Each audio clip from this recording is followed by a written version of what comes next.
Good morning, good afternoon, good evening. Welcome to the Football Takeover. Welcome to X. Welcome to Kick. Hope everyone is doing well. Sorry this has been brought forward, but I unfortunately have an emergency meeting, so I'm trying to get on with it as quick as possible so I'm not late because unfortunately I'm chairing it. But it is what it is. Right, let's talk about last night's 2-0 win at home against Brentford. We'll quickly go in for the starting lineups. Arsenal wasn't much of a surprise, really. Sorry about the sneezing. I think personally, as much as I don't like Marino up front, having Marino up front is the good idea because I think Gyökeres is more important for the weekend. So I have no issues really with the starting lineup. I was glad to see Madueke on the right. On the bench, it is what it is. What was a surprise was Keith. Keith did a really massive curveball, didn't he? Obviously, he's not happy with the away form in the Premier League, so he obviously tried something different, gave some players a chance. Quite impressive, really. I have to be honest, because somebody's coming from the cold, so really impressive. But he went with Kelleher, Van der Berg, Pinnock, Ayer, Coyote, Henry, so he went for a 5 at the back. Jensen, Yarmouk, Janelt. Wasn't much creativity in that midfield, and it kind of told you that. And Atara and Sade up front. Neither are actual strikers, so it kind of saw what was coming. That Brentford wouldn't score, which they didn't, and Arsenal would have a hard night creating chances, and they had to take their chances to put them away. So, yeah, it's one of those. It's one of those sorted, really, to be fair. Right. So it was 2-0. Obviously, Marino let me just 2 seconds because we've got to send something to someone. 2 seconds. 2 seconds, 2 seconds, 2 seconds. Give me a moment. Right, so there we go. Okay, right, let's crack on. So Marino, great header, great cross by Benjamin White, and Saka finished it off in the 93rd minute. So it is. Let's go see what the comments are saying. Big up to Dean. Glad we won yesterday, but looks like another one in, one out with regards to injury. Mosquera, Rice looks okay. Mosquera, if it is, it's going to be a very short term injury. And the problem that we've got now is a quick turnover of games. So obviously the match preview is literally tomorrow night. Arsenal, and because we're playing 12:30, they don't need to give the injury list in time for the preview. So I'll be honest, I probably won't know until after the game how big these injuries are, which is a bit weird. But every team has a 24-hour call-off period where they don't have to give accurate information. It's going to be interesting. Morning's my pod brother. Would have been here if not for an early shift, mate. Don't worry about it. Look, as I said, I'm sorry this has been brought forward, but I've had to bring it forward because I've got an emergency meeting which I'm actually chairing. So unfortunately, I have to crack on with it today. How long will Rice and Mosquera be in hospital now? Rice, I don't see it being an issue personally. Mosquera, if it's going to be out, it's going to be like 1 or 2 weeks, nothing major. Too many injuries will now be sustainable long term. Very true. Chelsea humbled, Liverpool out for the race. Only City to worry about. You guys are by far the most consistent this year. 100%. Yeah, well, I have to be honest. The Chelsea one, I enjoyed that one because the receptionist at my son's school is a Leeds fan, and I actually managed to make her smile this morning, so it's always good. With Rice out, we will see MLS or Norgard in midfield. I don't think we're going to see Rice out personally. He looked fine last night. Big up to AFC 777. Morning, Bobby and the Football Takeover. Good to get the win and a clean sheet. These injuries are getting beyond a joke now. It's just one of those, mate. You have to manage better, and we don't do that. Everyone gets a 10, says Temmie. Last night, tut. Yeah, there you go. Brenny's spot on. Chelsea's title race didn't last. Things you love to see. Right, and here is Ali. How you doing, Ali? Yes, Bobby, you good, mate? Yeah, not too bad. Happy off, obviously, with the result, but not happy with the in-game management, unfortunately. No, awful, awful. What we're going to do, because obviously I've had to bring this forward because I've got an emergency meeting today, so I need to No crack on with problem. this. Let's go. So I'm going to quickly go through the stats, then we'll talk about the team more when we get to the players. Sure, sure, sure. Right, so possession 62% for Arsenal, 38 for Brentford, 15 shots for Arsenal, 7 on target. I do apologise if my voice keeps disappearing, but I've realised I haven't plugged in my laptop, so I'm having to move around whilst doing it. Never mind, it is one of those. For Brentford, it was 6 shots, 1 on target, and my laptop is now charging. Excellent. 8 corners for Brentford, just the 4 for Arsenal, which is very unlike Arsenal, but it is what it is. But they did nothing from their corners anyway, so it's fine. Anything important on that page? Not really. We had 10 shots inside the box, 5 outside the box. XG 1.77 for Arsenal. Only 1.28 XG on target, but you can think of the chances. Saka, Marino, that is what brought that down. 0.35 for Brentford. They literally tested. Apart from the Sade header, which was an outstanding save by David Raya. That was it. That was pretty much all they did. So yeah, there's that. 84% passing accuracy, not good enough. Arsenal really need to sort this out because it's getting ridiculous now. 77% for Brentford, so decent for them. Nothing really important on that one. 25 clearances for Arsenal, 34 for Brentford. Tackles 26 for Arsenal, 19 for Brentford. Duels, we won the duels overall. Ground duels, we won. Aerial, we didn't. It is one of those. Top performers, Marino, because obviously he scored. I personally don't think he was that great again last night, but it is what it is. Ben White, we'll talk about him later. David Raya, 8.15, mainly because of that save, let's be honest, because he had nothing really else to do. Calafiori, outstanding. Hincape, outstanding. So I agree with those. Touches, Ben White had 85, Hincape had 80, Odegaard had 74. I wish I knew what he did with it. Zubimendi 74 as well, and Calafiori 69. Right, here we go. Right, this was start lineup. Ali, say what Yes, you want to mate. say.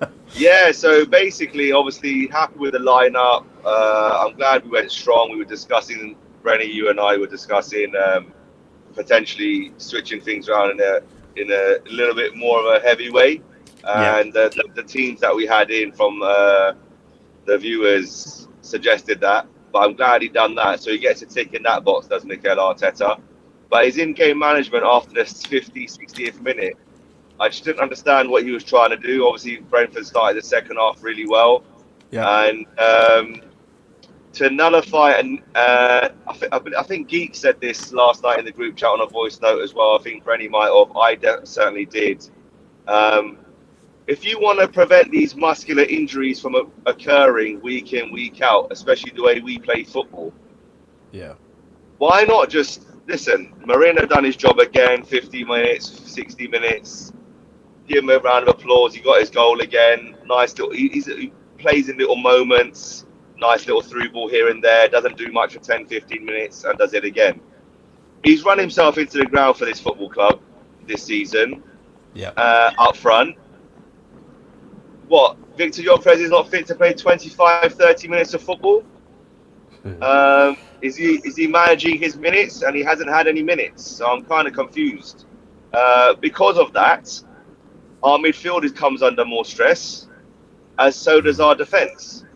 So if we bring a number 9 on like a Jesus for 5, 10 minutes or Gyökeres for 25 minutes, half an hour in that second half, I Yeah, don't believe Declan Rice goes down with muscle fatigue or a potential minor calf issue, yeah, because then he has to do less sprints, Bobby. yep, He has to get around the pitch less.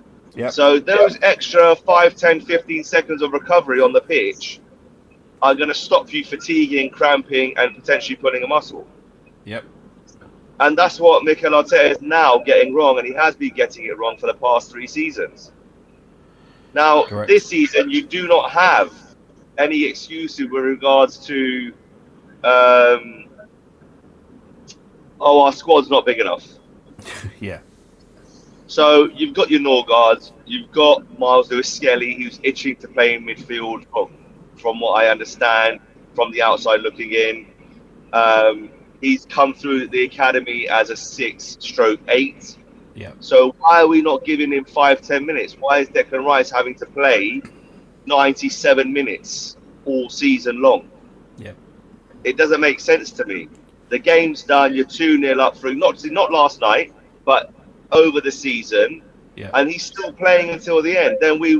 Then as fans, we get pissed off with Mikel Arteta, and rightly so. Yeah. So he needs to really change that, Bobby. And I know you're close, your ears close to the ground when it comes to football and the professional side of it. He really needs to wake up and smell the coffee, because he could win the league, he could win the Champions League, and they'll still say it to him at the end of the season, you're still mismanaging the squad. Yep. And if you carry on doing that, we're going to have to release you, because we should be Correct. winning a lot more in the long term Yep. than his vision may suggest, because he's looking for the short term. I need to win now, but you have to manage your teams. Correct. Look at Ben White last night. I like to call him Benjamin, because that's how he likes to be called. Yeah. So Benjamin last night, that is a professional footballer of the highest standard. He hasn't said once, he hasn't thrown his toys out the pram. Head down, worked hard. He got ran into the ground, Yep. and look what happened to him. He's a warrior.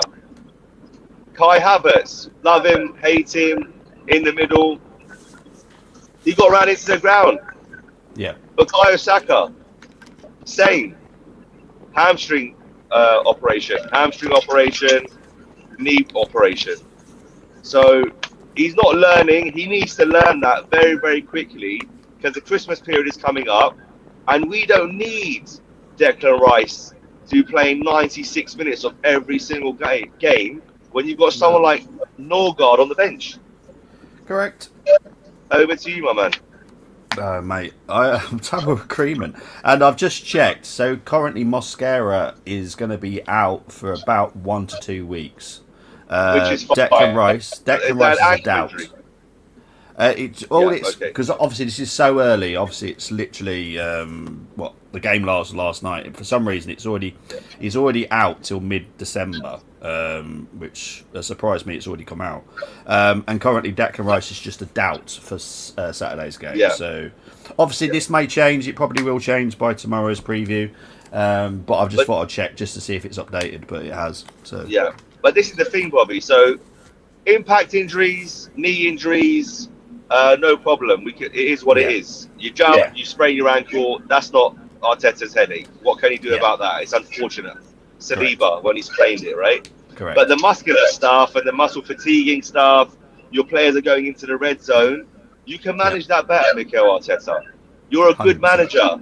You're on the verge of being a great manager if you start winning all these trophies. But don't let that hinder your Arsenal managerial career by the gap at the top being bridged because of your in-game management, not because the opposition is better than us. Mm-hmm. So I hope and pray it is muscle fatigue in Declan's calf. And if he has got a slight niggle, for me, you do not play him against Aston Villa no matter what. Yep. Because we've got Norgard, Zubimendi. We can be a bit creative. Like I said last night, Mikel Moreno is going to go from being a fill-in number 9 to a fill-in number 8 on the weekend. Is that what we want?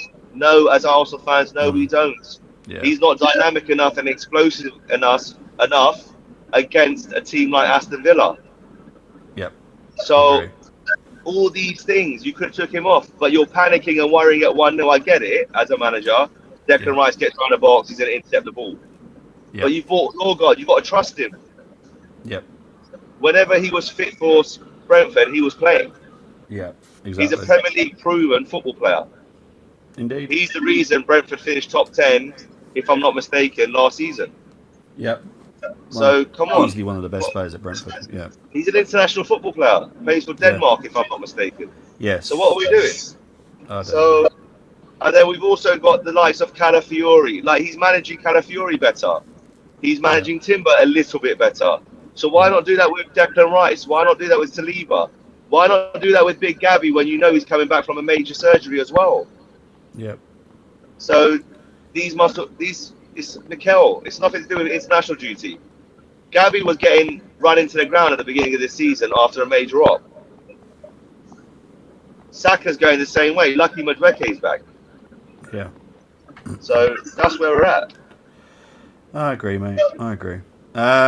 Big up to Israel saying Arteta should have removed Rice 10 minutes earlier. Yep, agree.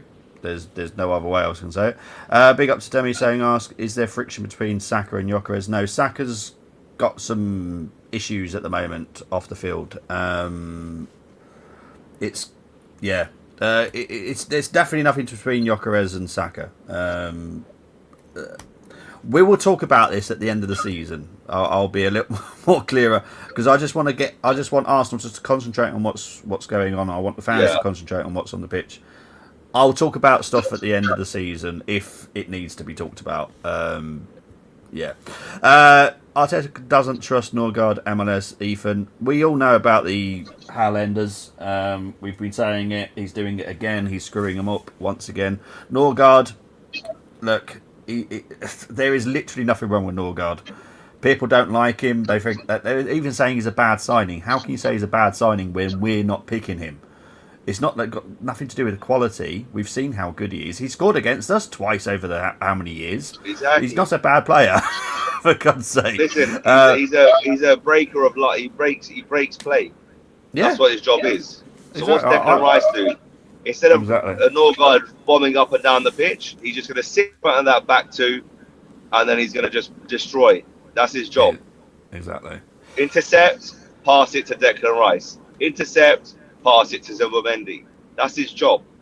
Yep. And he's very, like Bobby has said, he's very, very good at that. Go and check his numbers, and I'm sure he's in the jewels and things like that. Yeah. Interception and so on. Oh, that's right. Yeah, you can tell Ali's on the train. It's one of those go through the tunnel, cuts out for a moment. It's one of those. Right, what we're going to do, because I've only got about 8 minutes left, so I need to do the ratings. No worries, mate. Ali, can you quickly go through these? So Raya, 8. Outstanding save. Ben White, 9 out of 10. Yep, agree. I know. I'm going to give him a 10. I'm going to give him a 10, mate. I'll overmark him. Heather played in a long time. Great overlapping runs, underlapping runs. Very good ball into the box from Mikel Moreno. Fair play to him, who headed it down and scored the opener. So Ben White, top professional, very patient professional player, not whinging at all. Fantastic interview after the game as well. 10 out of 10, mate. Excellent stuff. Mosquera was on course for a 7 or an 8. He played 35 minutes. I'll give him a 6. Okay, 6. Solid. Didn't make any mistakes as far as I'm aware up until that point. Hincapié, 8 out of 10. Really growing into that left centre-back position game after game. This kid is only going to improve. He's got pace along the ground, and he'll give it a good go in the air. He's a tough lad. Lots more to come from him. Agree. Calafiori, Outstanding football player.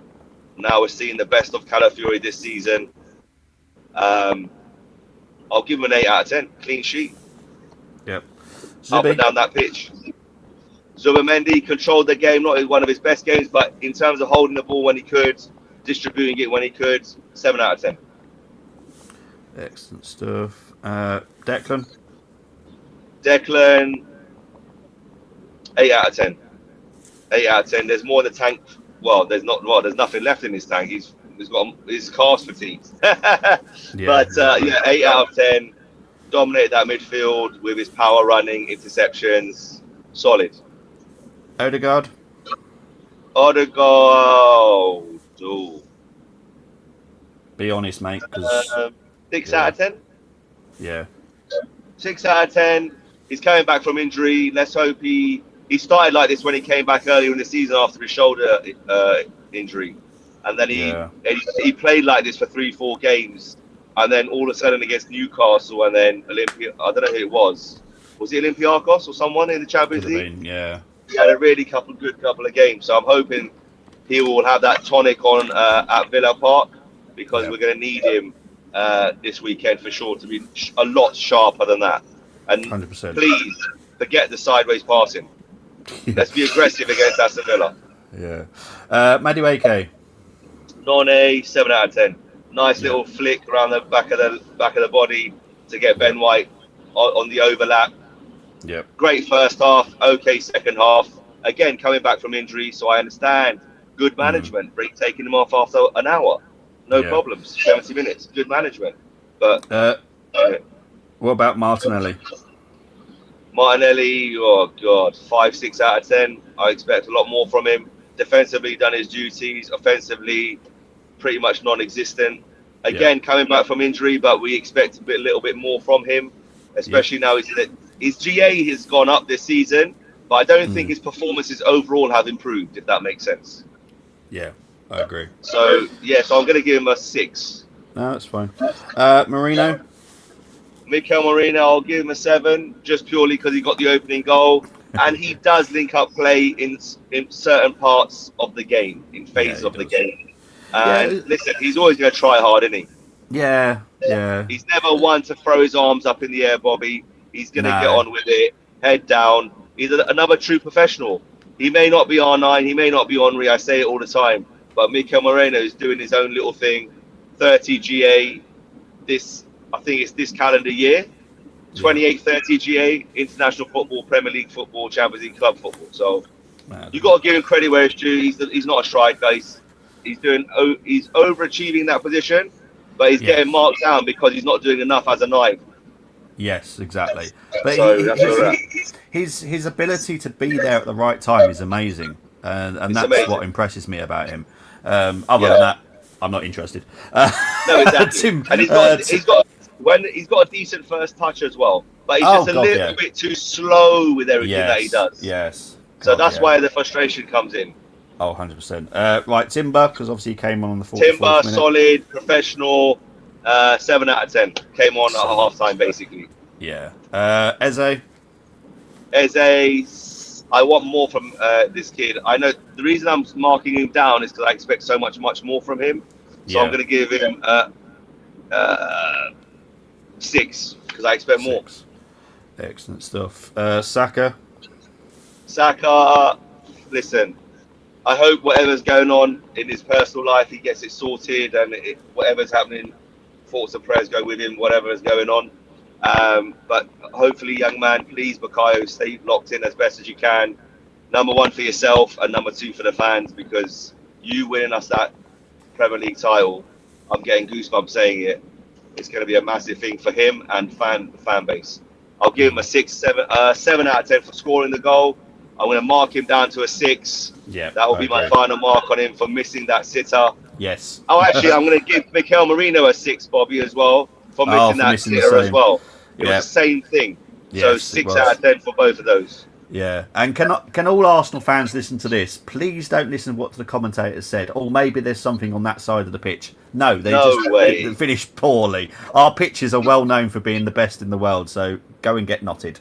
Before I see that. Okay, so for example, if that was Victor Gyökeres and he was missing those, we'd be having kittens. So I expect Gyökeres to that's his starters. He finishes that easy, light work. Yeah, I agree. Right, finally, Gyökeres, he did come on for just long enough to score, but it's probably. I'll give him. I'll just give him a standard 5, mate. Yeah, he done. Exactly. We looked a little bit better with him because he was pushing the Brentford defence towards their own goal, and then that goes back to my point of releases the pressure off the midfield and the defence, and they get extra recovery time, which then equates to less muscle fatigue. That's what we need to make the listeners understand that point. 100%. AFC saying, God has so much quality experience. Totally agree. I feel we are worse with Odegaard in the team. You are right, Bobby, in that. in that his style doesn't suit our play. It doesn't. It really does not suit the style that we're trying to aim for. Morning to Chris. Hope you're doing well, my friend. Just hope Saliba and Trossard are good for the weekend. They should be. Mourinho could give Bobby a gift and Bobby still. I like the guy, but as a football player, he just doesn't interest me in this club. At a different club, I'd say he's probably one of the better players. But at our club, for how we want to play football, he's not good enough for me. So he's not. What were you going to say, Ali? Sorry, mate. No, he's just quickly. He's very good at international football in Europe because the pace is slightly slower. Yes. Premier League is very, very quick, whether you're playing Burnley or whether you're playing Brentford. So it doesn't matter, or Man United or Man City. So he's learning. He has improved, but not enough to our standards as fans. So we can give him some slack, but we can also criticise his faults. And he knows he's not the quickest. He tripped over his feet there because he wasn't quick enough to get there. He anticipated it, but he just wasn't sharp enough because he doesn't have the foot speed to get that tap in. Yes, agree. That's what that was. That's why he fell over. Yeah. I'm tired of being tired, and I don't mean. Yeah, I know exactly what you mean, mate. I do apologise about what's happening at that club. But yeah, it's mad. Big up to this person that's reposted the stream. Thank you very much. Appreciate that. Right, let's quickly go into my player of the match. Doesn't surprise anybody. Benjamin White. Everyone knows how much I love right backs. Ben, for me, was outstanding last night. And I'm going to give unsung heroes of the match to Marino. And as I said, why? Because he just knows when to do that run, how to. He's just very good with his head. Hincapié, sorry, the guy is incredible. I told everyone about how good he is. He is quality. He managed Thiago when he came on the pitch as well, so well done. Amazing. Absolutely incredible. Right, quickly player ratings for Brentford. I'll go with this. Kelleher 5, Vanderberg 6, Pinnock 7. I thought he was very good because he's come out from the cold. Very good last night. Aya 6, Coyote 7, Henry 7. Honestly, absolutely outstanding, both wing backs. Henry, not Henry. I know. It's because I'm so used to saying Bobby, Henry. We're going to have to clip you, mate. I know. Rico Henry. There we go. If I say Rico, I know how to say Henry. Right. So Rico Henry 7. Jensen awful in my opinion 5. Yarmouk it wasn't very good. Yanel brilliant. I love Yanel. I didn't think he'd play, but he's been one of my favourite midfielders. Yanel. Utara 6. Sade 6 because they just didn't do much. Subs Thiago 7 because he did cause us problems. Knobhead came on. He gets a 6. Damsgaard I thought did all right. 7. Lewis Potter got a 6. Collins got a 6. But you know quickly, what? Yes, mate. Just quickly, I love the way Brentford rotated heavily for the mighty Arsenal. Mate. For the mighty Arsenal because they got Spurs on the weekend. Yeah. But you know what? They think they're going to win that game, so that's beautiful. Mate, do you know what I was so impressed with, Keith, is the fact that he took that risk as well. And the players performed. They did well. Mate, they've got an underrated squad. I said this to you on the preview, and you know this, but they're a good team, man. They buy very well. Very smart club. Yeah, 100%. Let's quickly mark Mikel. Yeah, what are you going to mark him? Oh, God. I'm going to be honest. For the win, 7 out of 10. For the man management, 0 out of 10. So I'll give him a 3. Yeah, that's fine, mate. I love him, but he's starting to wind me up. Yeah. You're seeing where I've been for a while. 100%. And I've let those things slide, Bobby. But now our fingertips are touching these trophies, mate. And I do not want injuries to be the reason why we haven't won it. Exactly. Yeah? It's not even his in-game management in terms of changing formations. It's a simple, basic fundamental of, right, he's tired, I need to take him off. Yeah, agree. If fans can see that, Mikel, please, come on. Listen to your staff. Indeed. Right, let's go through the last comments and then we're going to wrap it up because I'm already 4 minutes late. I'm going to get in so much trouble. Big up to Luke saying, no, it's my fault. I'm chairing the meeting today, so it's all good. Today is every day we remember Diego. Yes, indeed. We've got a lovely mural at the end of our road. for him. So it's lovely. I get to see him every day, actually. Which is lovely. Amazing. Delighted we win with the win, but these constant injuries are getting concerning. Obviously, go to full strength for Villa, but next week's totally agree. I do expect to see massive rotation next week. We've got a strong enough team to beat Club Brugge. No disrespect to Club Brugge, they're a very 100%. good team, but we've got a good enough squad to beat them, and also tactics wise. But anyway, Ali, thank you very much for joining me. Where can they find you very quickly, mate? Mate, just on obviously the football takeover on YouTube. Keep following, keep subscribing, keep sharing our links, keep sharing our content. Let's keep growing. Christmas is coming. Let's see if we can get to 300 subscribers by then. And on Football TK Over on TikTok, Instagram, and X, which we're at 9.9k. So let's keep growing. Yeah, 100%. Last comment of the day. Arne Slot is the man who, despite the washing, is drying on one side of the washing line. He decides to change it when it doesn't need to change. Mate, it's mad. Anyway, I will see you tomorrow for the match reaction at match preview at 6:45 on Friday for the Villa game. Guys, I'll speak to you all very, very soon. Take it easy. Bye-bye. Thank you, Ali. Bye, my mate. Cheers, brother. Bye.